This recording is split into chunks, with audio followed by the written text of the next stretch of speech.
You are live. Thanks. Good morning, Title I coordinators. Thank you for joining us today for our May webinar. I think everyone has already taken care of muting their mics and turning their cameras off just to let everybody focus on the presentation, so I appreciate that. Before we get started, remember that if you are joining us on Teams and you want to add any comments or questions, you can put those in the chat. You can also send those to me via email at erin.suddath@education.ky.gov. And there will be time at the end for questions. And of course, we are recording this webinar and it will be posted to our webpage probably later today or tomorrow. Oh, and I think I forgot. David, are you on here? I forgot to do an introduction. I am. I I am. can't see. Yeah, you want me to introduce myself? Sure. I'm David Melanti, one of the assistant directors in the Division of School and Program Improvement. All right. There we go. Now I can see. Okay.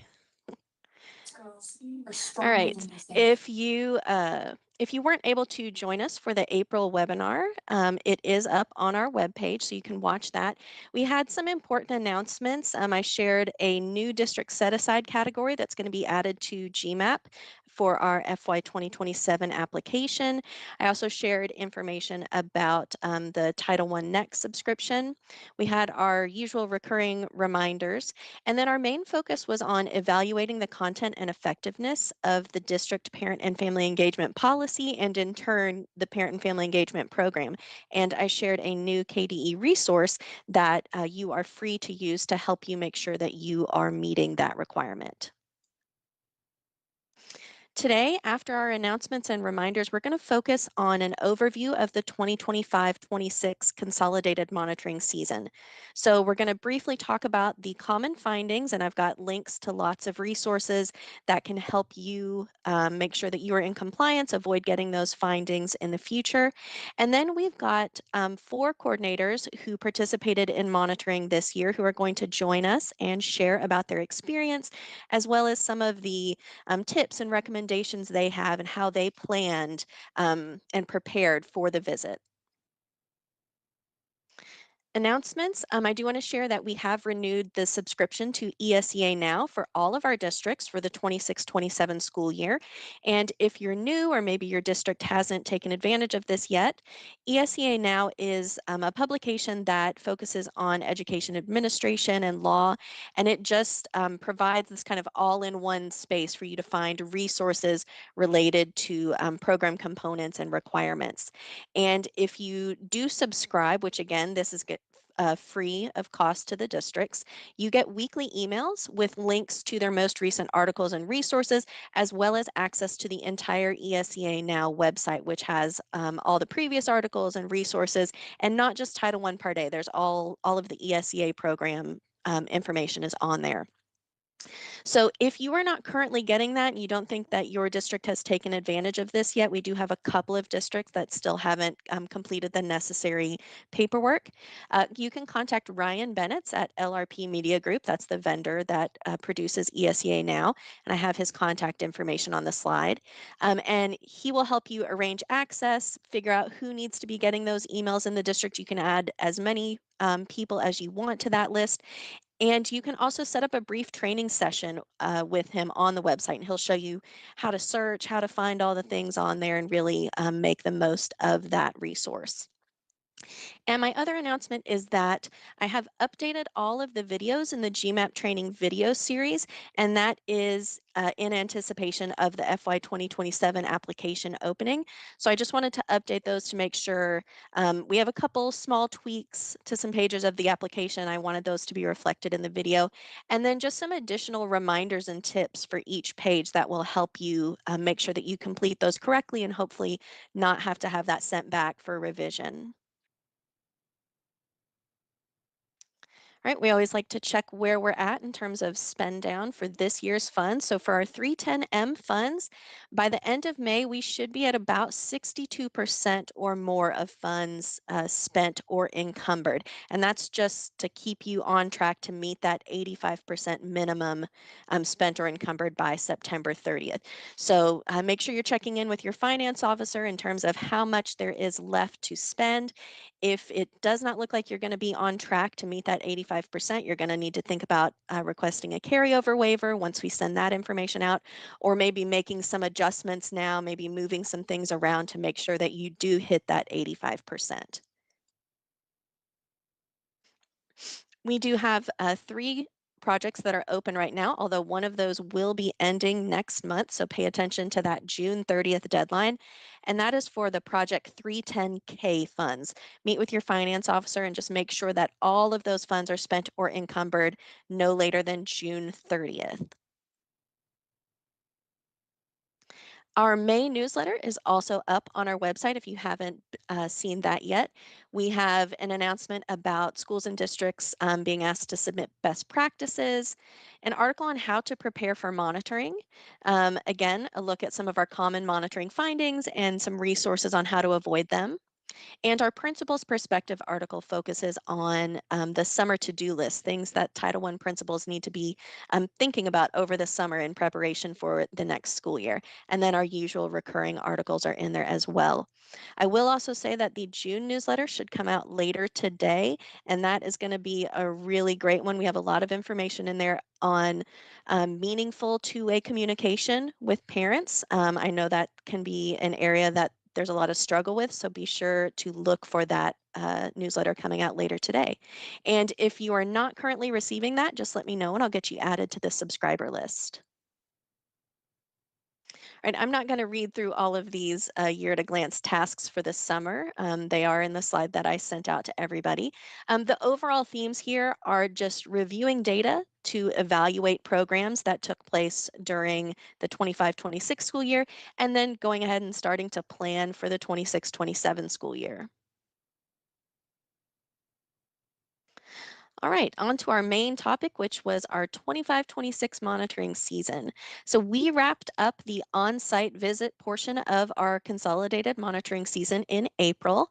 And first, I just want to say thank you to all of the district and school level staff who helped gather documentation, participated in interviews, and really just helped us all feel welcome in your district and schools. We know that taking part in consolidated monitoring is a big undertaking. It is related to federal compliance. These are things that we have to be checking for, but we know it is a lot of work and we really appreciate everyone's participation, and everyone did a great job this year. We were able to see and hear about some really innovative practices occurring across the state, which is always really fun for us. So overall, we had 22 districts participate in some form of Title I monitoring this year. We had 12 districts participate in desk monitoring, which focuses on district level requirements, and we only issue a district level actions needed form. It's a much more broad look at the Title I program. And then we had 10 districts participate in consolidated monitoring. That includes district and school level requirements. It's much more in-depth, and then each site visited by Title I staff received an individual actions needed form. So our actions needed forms include strengths that should be celebrated, as well as some recommendations that KDE feels will really help the district or the school improve existing practices. And then the actions needed form may also include some compliance findings. These are areas identified by KDE that must be addressed by the district or school in order to meet those federal requirements for the Title I Part A program. And as a reminder, Uniform Grant Guidance requires KDE to monitor subrecipients for program compliance. I do want to say that findings are not uncommon, and our actions needed form includes specific steps to address findings, as well as links to helpful resources whenever we can provide those.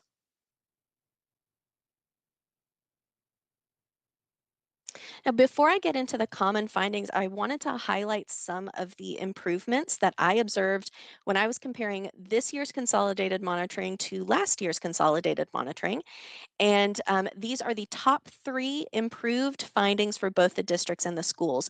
So starting with the district, last year, 100% of our districts, all 10 consolidated monitoring districts, had findings related to their parent and family engagement policy. This year, that was 70%. Last year, 70% of districts had findings related to the written procedures for awarding credit and diplomas to homeless students. This year, that was down to just 40%. And then finally, 70% of districts last year had to address some sort of issues related to budget alignment between GMAP and ERP. That could have been some general misalignment, maybe purchasing something that wasn't in the application and that needed to be adjusted, maybe some unallowable expenditures, et cetera. And this year, we only had 20% of our districts who had to address one of those findings. Then at the school level, 71% of the elementary schools that we visited received findings about not discussing the compact during at least one parent teacher conference. And this year, only 58% of our elementary schools received that finding. 41% of our schools had issues with the school family compact, typically that it wasn't developed jointly with parents. This year, that dropped to 24%. And 11% of schools last year had findings about not having any events that meet the intent of Title I parent and family engagement and building parent capacity. This year, only 5% received that finding. So, in terms of our most common findings from last year, the others were pretty similar to this year. We saw some slight increases and decreases in percentages, but these on the slide, these are the most noticeable ones. And I just really think that this speaks to how many of you are taking the information and the resources that we share with you during webinars and newsletters and really implementing those in your district, sharing those with your school. So, that is great.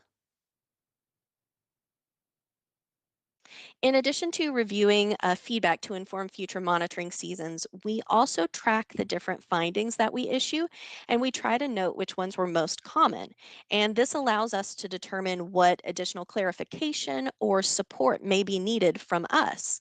So during the 25-26 monitoring season, these were the most common district level findings. And I have them broken down on the slide according to the section of the checklist that they're in and then the indicator number.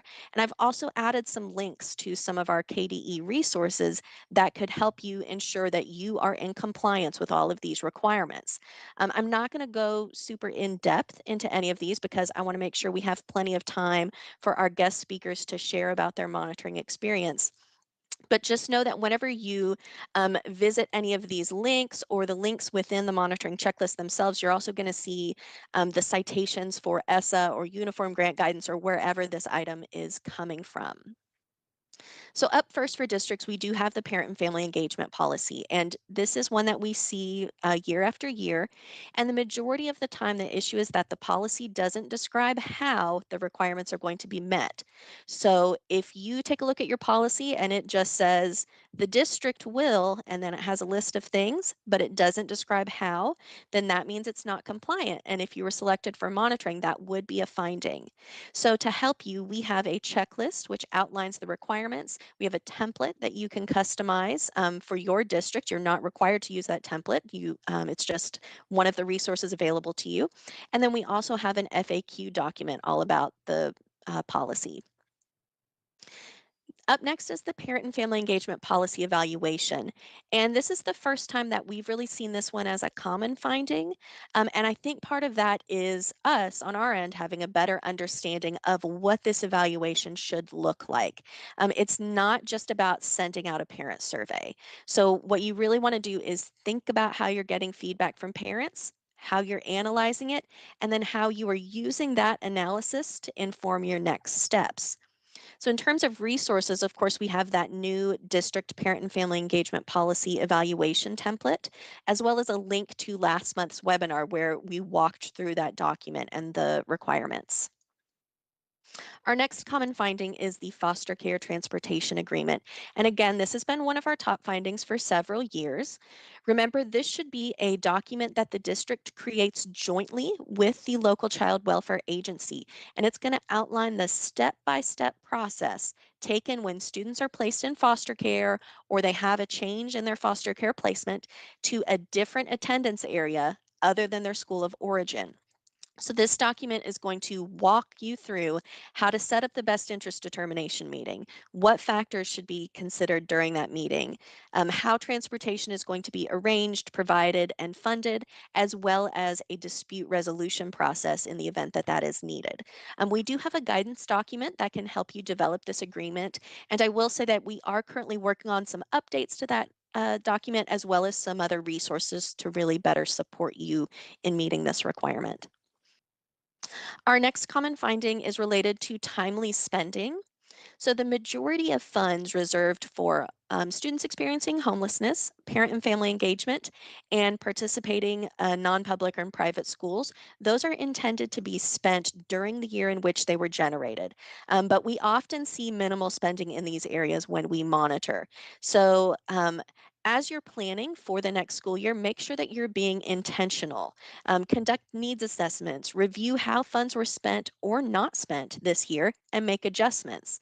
I've linked our carryover information document, which does largely focus on that 15% carryover provision, but it does include some additional details in funds being carried over in these specific areas. And then our last common district finding is homeless procedures. Again, we've seen these quite a bit over the last few years.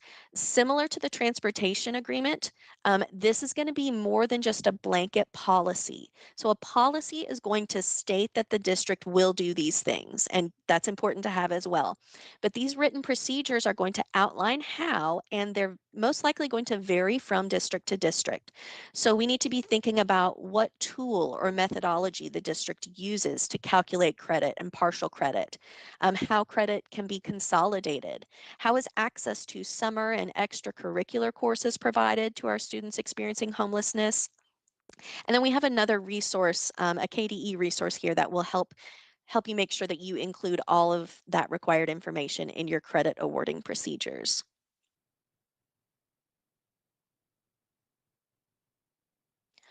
All right, moving on to our most common school findings.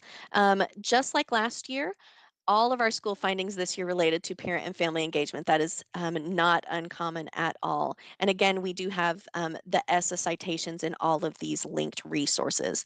So up first, we have the parent and family engagement policy. And just like I said with the district policy, the issue we almost always see is that this policy does not describe how the requirements will be met. We do have a school policy checklist to guide you in creating a policy, as well as templates for both elementary and secondary schools that you are free to use and customize to ensure that your policy is compliant. Our next common finding I've already mentioned, we did see a lot of improvement to this, but it is still one of our most common. And this is the discussion of the compact as it relates to individual student achievement during a parent conference. Remember, this is only required at the elementary level. And as we've pointed out several times before in other webinars and newsletters and things, this conversation should be tailored to the individual student achievement rather than just a general overview of the compact.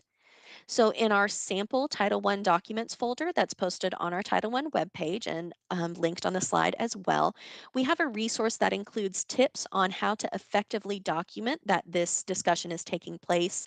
We also have some sign-in sheet templates where parents can sign in that they participated in the conference and check yes or no, circle yes or no, indicating that they did discuss the compact in relation to their individual child's achievement. Our next most common school finding is related to the annual meeting. And some of the issues that we see with the annual meeting include that meeting not being held at all or no evidence that the appropriate Title I program information was shared with parents. Some things you want to keep in mind related to the annual meeting is that just giving a handout to parents does not constitute a meeting.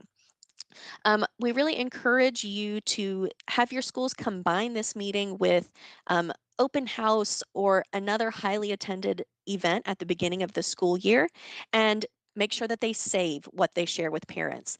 We do have a PowerPoint presentation template that can be customized to schools by schools to help them meet this requirement. You don't have to use that. You don't even have to use a PowerPoint. That's just a very common way that we see the information shared. And some tips on information to include during the meeting are available on page 20 of our Title I handbook. And I've combined our last two common findings into one, just talking about the school family compact. So the first type of compact finding that we see a lot is the compact not meeting requirements. Now, this could be not having a compact at all, not having the correct information in the compact, and or not having evidence that the compact was developed jointly with parents. Just like the policy, both of these documents are supposed to be developed jointly with parents. Now, the second type of compact finding is maybe all of the information is there, it was developed with parents, but it's missing signatures. It should be signed by the teacher, the parent or guardian, and the student as appropriate. Some also choose to include maybe the principal's signature or someone else, but those are the three main parties that should be on there. Our compact resources include an effective compact checklist. We have a compact template. Both of those are posted on the website. And then we have a separate compact signature form in our sample documents folder if you'd like to have that form be separate from the compact itself. All right. So joining us today, we have some Title I coordinators from 4 of our districts selected for monitoring. I think everybody is here. If you guys want to um, unmute and turn your cameras on, and we'll do some introductions. All right, let's see here. I'm trying to see everybody. Okay. Since I can't see anybody, I'm just going to go down my list here. Minerva, are you with us? Yes, I'm here, Erin. All right. Just kind of introduce yourself and tell us how long you've worked with Title I. I am actually in my second year as Director of Federal Programs for McGoffin County Schools. Prior to that, I was an assistant principal for 4 years and taught fifth grade for 15 years. So my experience has been within these last 2 years of being at central office. Mhm. I was nervous in the beginning when I Well, first. hang on. I want Oh, everybody to okay. introduce themselves. Okay. Sorry. All right, Rebecca, are you with us? Yes, I am. All right. So introduce yourself and just tell us how long you've worked with Title I. Um, I'm Rebecca. I'm from Marion County Schools. I started about a little bit over 3 years ago, I think it is, and I'm the Director of Federal Programs and then Technology. Prior to that, I was a technology specialist, and then prior to that, I've been a teacher, and I've worked for the same district for 22 years. Okay. Awesome. All right, Jason, introduce Uh, yourself and tell us how long you've worked with Title I. my name is Jason Griffith. I'm in Bath County and I'm finishing my second year as Title I coordinator. All right. And last but not least, we have James. Yes, James Mangles, Marshall County Schools. I'm the Director of District-Wide Programming. This is my second year working with Title I programming. All right, so definitely a theme there of people who are pretty new to Title I. So next, just whoever wants to share out can. What were you all thinking when you found out that your district was going to be monitored? And remember, we have to keep it G-rated. So what went through your mind? Nerves for me. I was nervous. Yeah. I Brand, gotta go ahead. just being brand new and not really knowing what to expect in the beginning. Absolutely. I got a ruptured blood vessel in my eye and I was dizzy and falling down for like the first 2 or 3 days after. I'm like, oh my God. It just felt like everything was coming down. All right. So for me, I found out probably before we were notified. My alternative school teachers attended a conference and KDE presented about consolidated monitoring at that conference. Basically warning districts, or kind of, there was an overview of warning districts. If you haven't been monitored, check the website. So I immediately, when they got back, checked the website, and I couldn't find any evidence of Marshall County ever having any kind of monitoring for their title programs. Speaking with district leadership, I found out, I think 3 years ago, there may have been a desk audit, but nothing prior to that. And I said to my staff, I was like, well, I bet we'll be selected. And lo and behold, I got that call in October, or the email, and I'm not gonna lie, blood pressure went up, heart rate went up, all those physiological signs. I about had a stroke. All right. I did write a note for James to share with his wife to tell him that he could relax. So just a fun behind the scenes. All right. Walk us through your initial preparations for monitoring.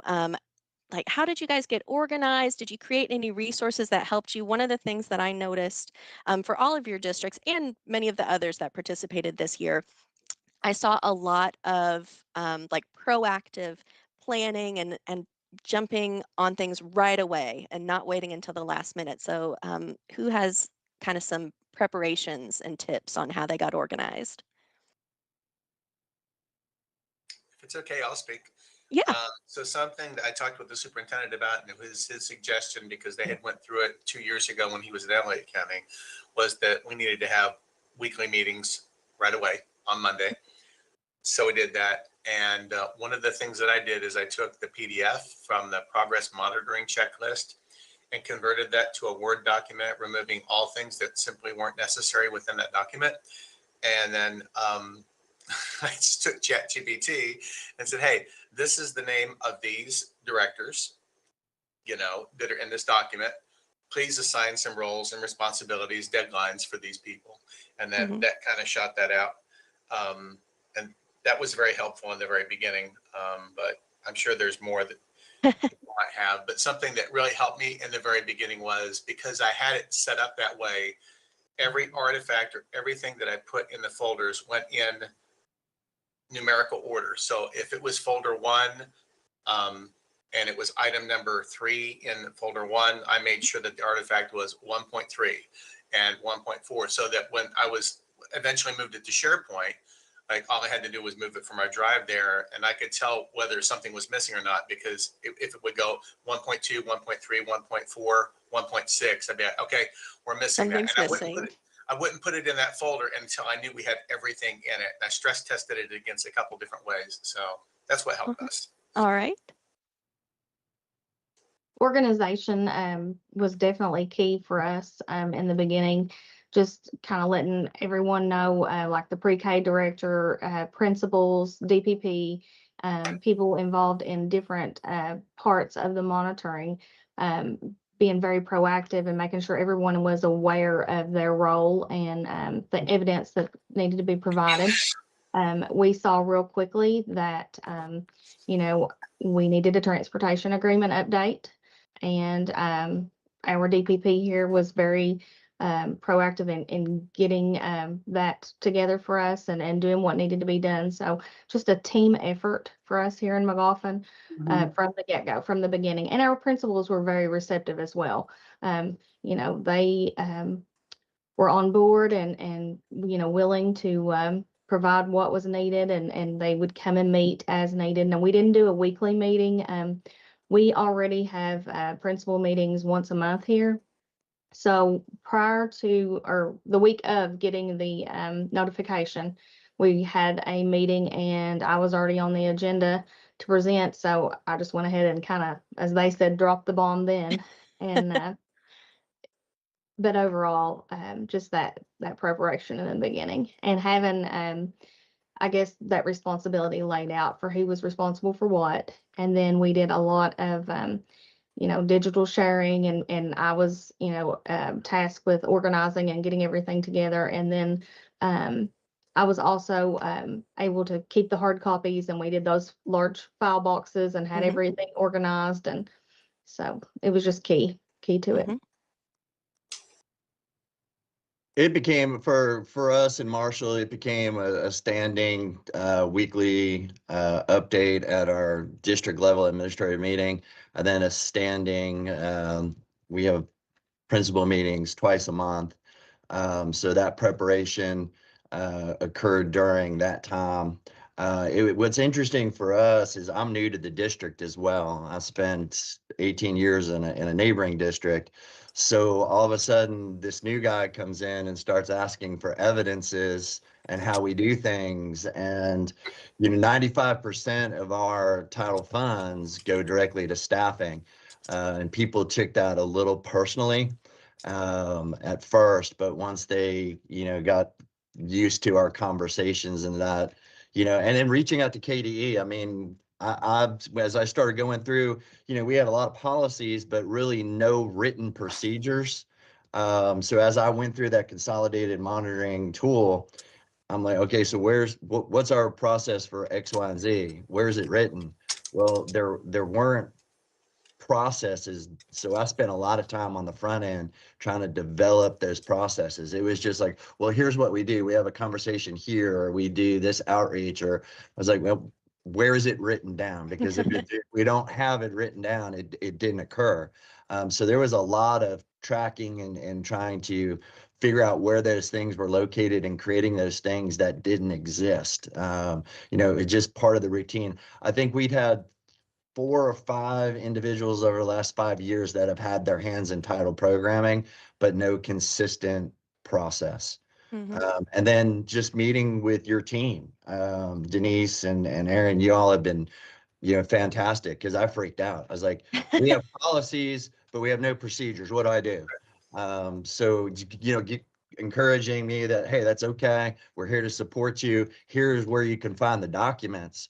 And what I found doing this is, and I also organize things, very similarly to the other individuals here that are on the call.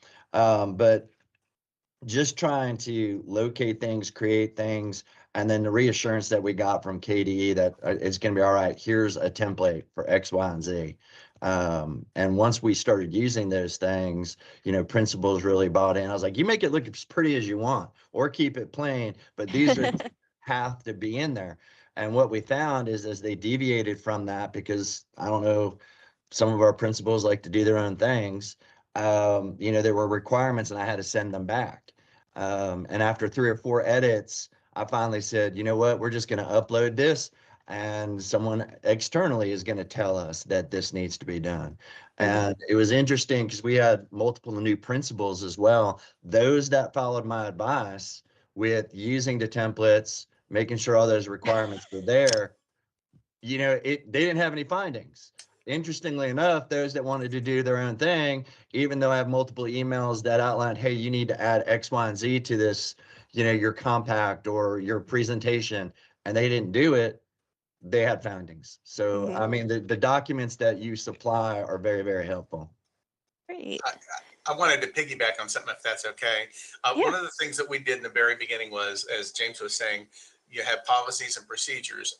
And, for those of us that haven't done that procedure part of it, there's a big difference between uppercase P and lowercase p. And so ones that have to be board approved, and ones that just general district procedures. And so, one of the things we tasked our people with in October was find out if this is a district level procedure, like a board level procedure or not. And if so, we obviously need 2 reads before it can be approved. And we want this done before January 1st. So that was a big thing for us. And then just like James also said too, the procedures I think is kind of where we get in the tall weeds, because there are lots of angles that maybe you hadn't thought of before. So, and I want to thank James on here, because I actually called James like 3 months ago and he was wonderful. So anyway, go ahead. I thought that was you, Jason. I wasn't sure, and I didn't want to say that. So All right. I think, Rebecca, you're the only one we didn't hear from. And we did similar things too.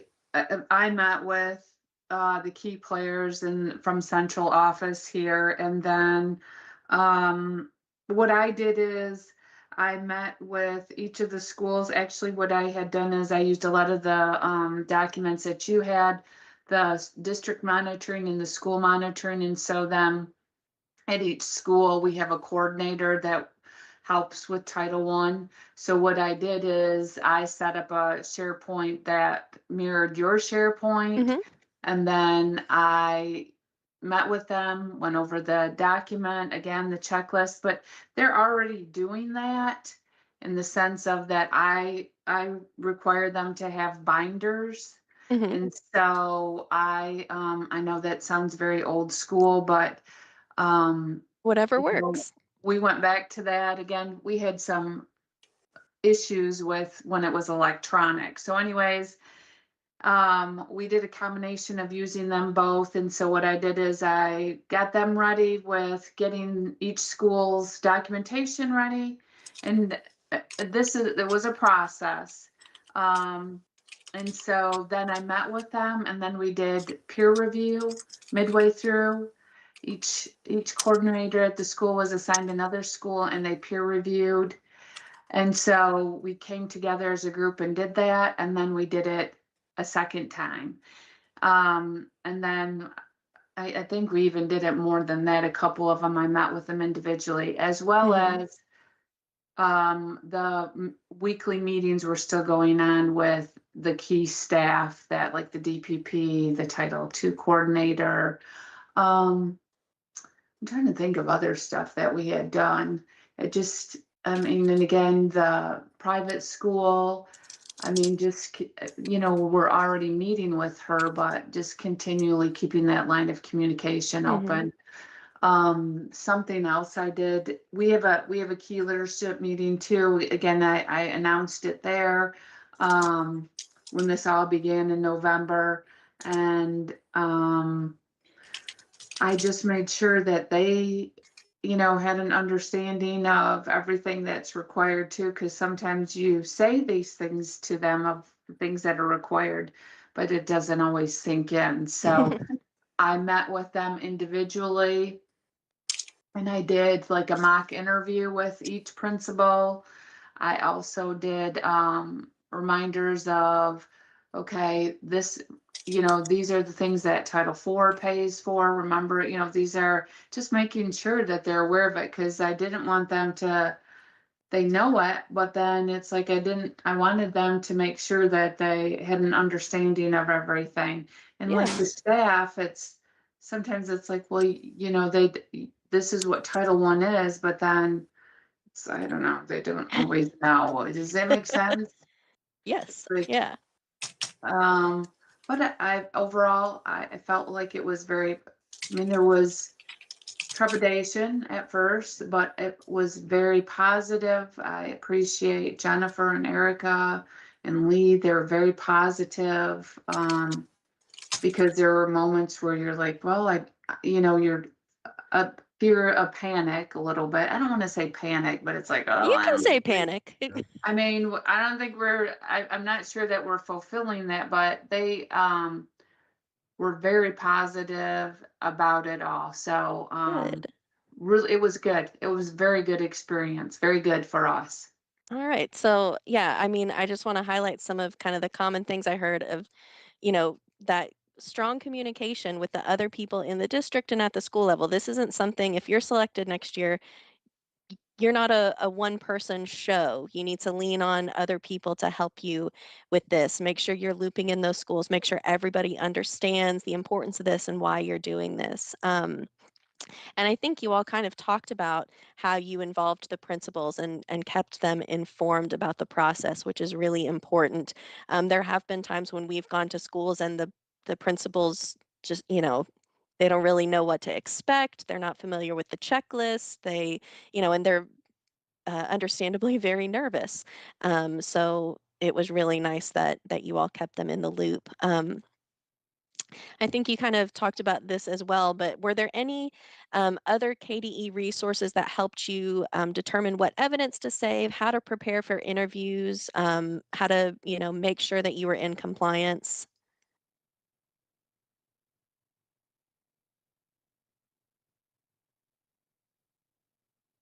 So I think all the templates that you supply are wonderful. And again, as I stated earlier, when our schools use those, they met their requirements. Hmm. And in our findings, when we started sending information back, well before the due date, I might add, the templates again helped our principals in those areas to make sure that all requirements were being met.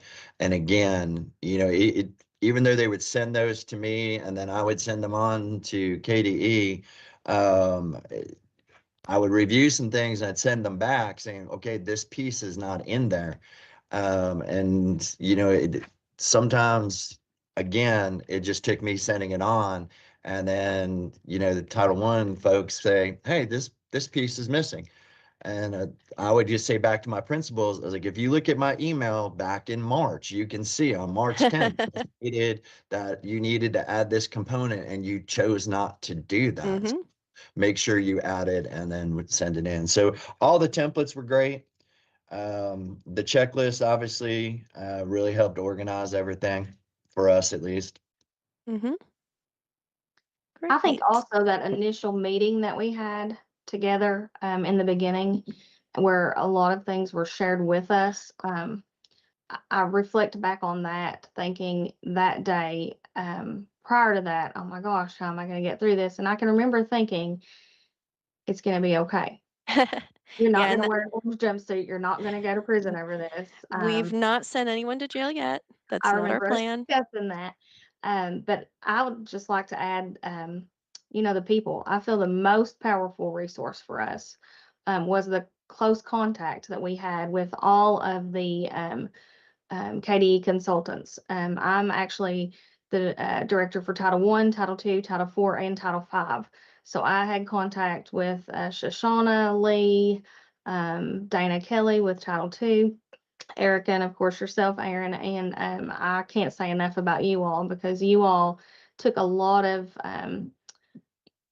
the the anxiousness and turned that into calm. You were like, hey, this is what needs to be done. You made it a very impactful procedure for us to go through here. And I'm just thankful that I went through it in my second year versus, when I get 5 or 6 years into this role.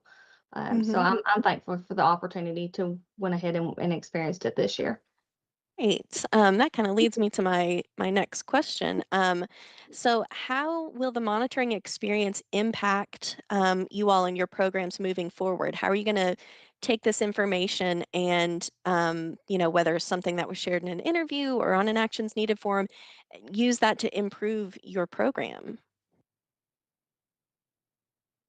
And I feel like, James, you kind of already said it with, I discovered a lot of procedures, weren't written down. So now we've got those written down.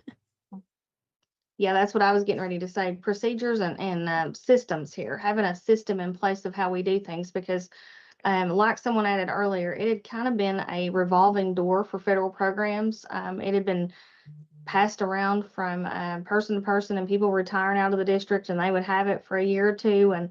And I felt like when I came in, I was searching and trying to gather what we did have in place. There was nothing digital for me to look at. Even our website was very dated.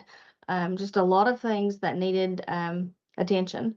And I feel like now, having went through the monitoring, we can have things in place. And my hope is that one day, once I'm able to retire, the new person who comes into this role will be more able to step into it and feel more confident and have things available to them to be able to move forward. Hmm. I think that a lot of things were clarified that were, people would think that it was a certain way, and it wasn't that way. And I think that helped too. There was a lot, it was very positive experience, just clarification of different things, Hmm. which helped a lot. And then I think for us that there's some things that we've already talked about putting in place to help with just kind of like seeking community feedback more. Hmm. Um, there's lots of things that we do, but we don't necessarily, a lot of procedures that we already have in place, but they just need to be documented better than Hmm. what we probably do. That's It's like, super well, common. yeah, and I think a good example of that is that always we always call it our big sheet, and it's basically a spreadsheet of all the Title I programs and where we're at, and we meet monthly, but we're not always very good at, it's on our calendars, but just having an ongoing minutes of that. Hmm. And so that was, we have it, but don't know, it's just a good resource to have. It just is like, we weren't very good about always doing it I mean, we did the meeting, but we weren't good about recording things, just little Yeah. things like that. And also, I like the SharePoint. Hmm. So we'll probably move towards that because that made things easier. That's something that I'm going to talk with the coordinators at each one of the schools and seek their feedback, whether that was effective or not. Hmm. Um, because we've had the binders, but it's just, I still may do both, and maybe it seems silly, but it's just, we had lost that data before. And it's like, well, we have this just in case something happens with the electronic format of that.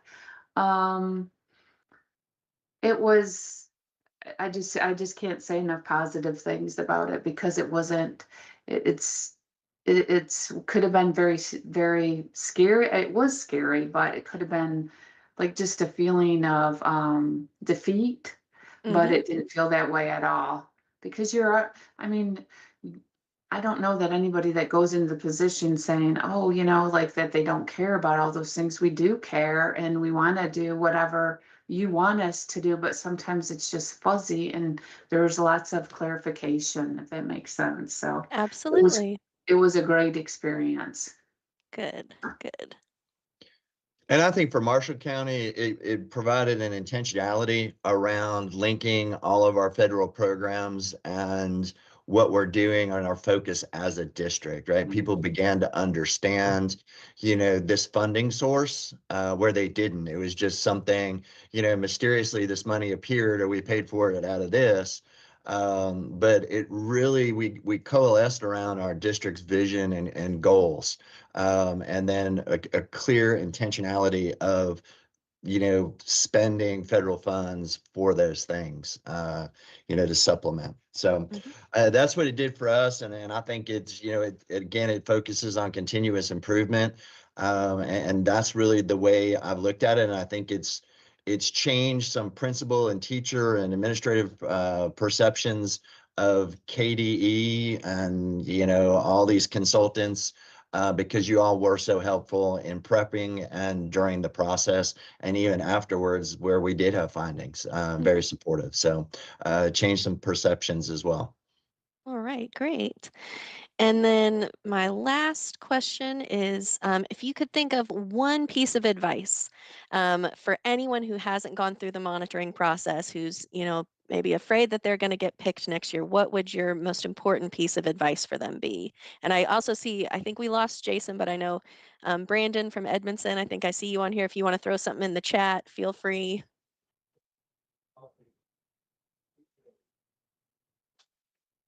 I say documentation.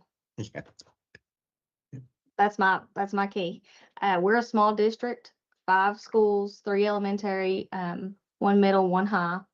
And the biggest key for us here is that we are small and conversations were taking place, even here at central office, between myself, finance officer, but we were not hosting what you would call a meeting, sitting down and documenting. So something post monitoring that I found that I needed to do better, and my finance officer as well, and he agreed.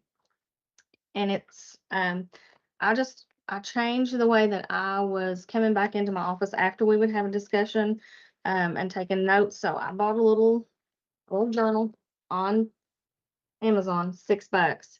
And I'm much more intentional. So if I meet with DPP or if I meet with a school principal or anyone involving any of the programs, they're going to see me carrying this little book. And it's been a lifesaver. So and then I come in and I can transcribe and put those notes over in digital format, and I have those as well. So note taking, documentation.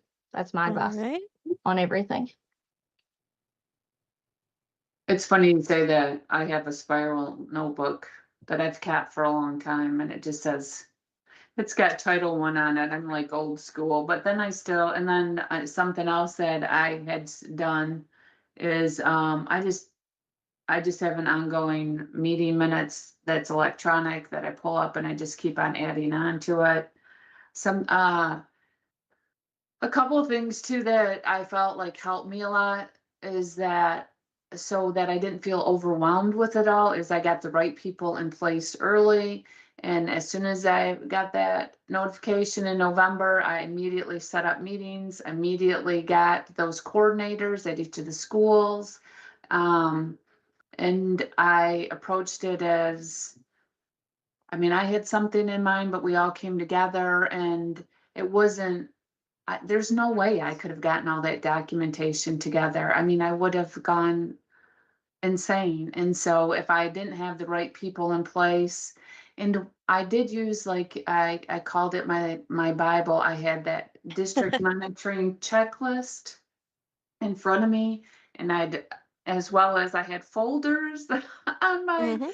on my personal, on my drive here. And so what I would do is that was my little Bible, and I would write on there, okay, I did this, and I would write the document, and then I do the same thing on the electronic version of it. Kind of, I think, I can't remember who had said it. They would, write down what indicator it was, and then do a little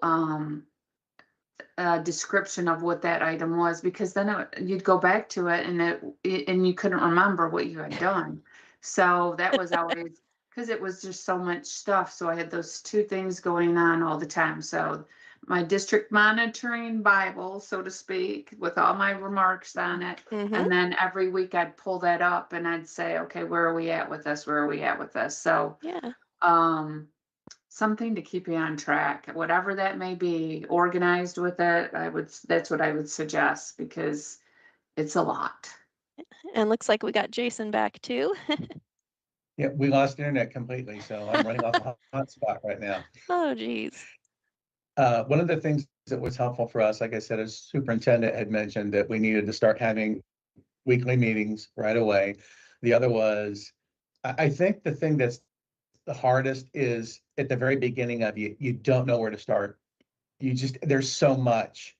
And so for me, I gained, like, if you're dieting, you want to have that early success. Even if you just lose a half a pound, it feels like the world.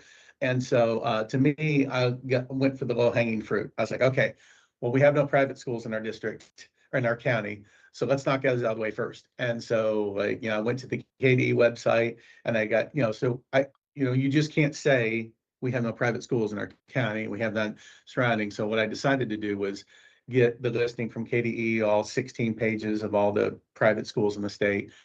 And I, created that as a PDF, but I wanted to make sure that the auditor would see that. And so what I put at the top of that was, there are no private schools in our district, and blah, blah, blah, blah, blah, this, that, and the other thing, as shown in the evidence from KDE here. And so we knocked out that this section. I think it's 1.8. And we did all of those subfolders in there as well too, just to make sure that they were done. Then used the green highlighter and Google Documents and said, okay, this one's done. Do not worry about it. What's the next hanging fruit? And so, but like everyone else says, and one of the things that was so difficult for me was you would do something, and then 2 or 3 weeks later, someone would ask you about that, and you'd say, I think I did that before. I'm sure I did that. Like, I'm not sure. I know you all experienced that same thing. And so I've got, you probably can't see it over there, but I've got different folders for all of those.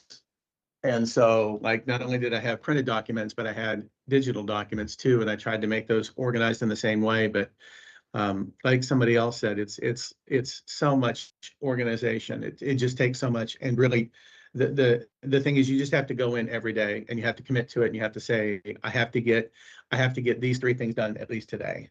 And that's what helped me. And then the KDE people were, Bobby was our main coordinator here, and I found out this was her first time doing the solo, and I thought, uh-oh, that means not good for us, because the first time somebody does something, their supervisors are always like, you need to do this, you need to do this, you need to do this.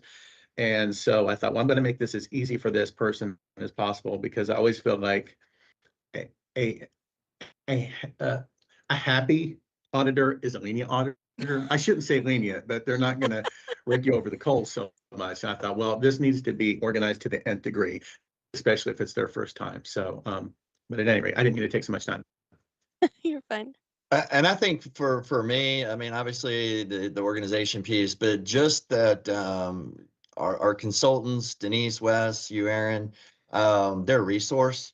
And you know, you're there. It's not a get you. Yeah, there's a compliance piece to it, but it's really truly about continuous improvement and focusing on maximizing your federal funds and using them in the most productive way. Right. Well, and Brandon from Edmondson put in the chat, don't be afraid of the process. It's not as bad as you initially think. The consultants are great to work with and very helpful. And he also recommended they use their Google Drive folders to organize all of the indicators and the evidence so that people could put stuff in there and share it with him. So these are all great tips. Well, I'm almost out of time here. So I just want to thank all of you for joining us today and sharing about your experience and your tips for the monitoring process. This has been a really great conversation. All right. So that's going to wrap us up for today. But if anybody has any questions they want to submit, go ahead and put those in the chat or send them to me via email. Let me see if I've gotten any. Okay, I don't see any in email right yet, so I'm going to go to my next announcement. So I put this in the email that I sent out with the PowerPoint. I'm planning on making next month's webinar kind of based on common misconceptions about Title I and just like a Title I Q&A. So I have a couple ideas based on some recent questions, things we saw during monitoring, but I really do want to hear from you all to make sure that I'm giving you the information that you want. So of course, you can always submit questions to me or to your assigned Title I consultant. And I just want to say for the umpteenth time, providing you all with technical support, answering your questions, that's the main part of our consultant's job. Asking questions, revising your GMAP application, none of those put you on a list to be monitored. They don't. I've said it a lot, but I know that the rumor is still out there because we still hear it from people. We heard it from people selected for monitoring this year. So if you don't believe me and you would prefer to submit your questions anonymously, I've created an online form for you to do that, and I've got it linked on the slide. I also put it in the email when I sent that out to you all as well, and I'll probably send out some additional reminders. So if you do want to submit a question, just be sure to give enough detail so I understand you and provide you with the appropriate answer. You can submit as many questions as you want. If we don't have time to go through all of them during the webinar, we can add some items to the newsletter, another webinar, an email, whatever we need. And in order to just give me enough time to prepare a presentation based on your questions, I'd like any questions submitted by June 12th. And this could be a question that you have, maybe something that your principals ask you, superintendent, finance officer, anybody asks you. Feel free to also share that webinar date and time with other people as well. You can, when I send out the email, you can forward that to them so they have the link. We can have as many people as we want on there. All right, and then Aaron, lastly, there is one yeah. question in the chat that maybe Yes. we can answer later and put it back in Yeah. the chat. Okay, yeah. Just Okay. a question about the Dear Colleague letter and alternate Yeah. fund use. Yeah. Yeah. Yeah, we'll come up with some language for that and we can put it in, or we can send it out in an email since a lot of people are joining us on the media portal. All right, and I don't see any other questions. So our next webinar is Thursday, June 25th at 10 a.m. Eastern, as always.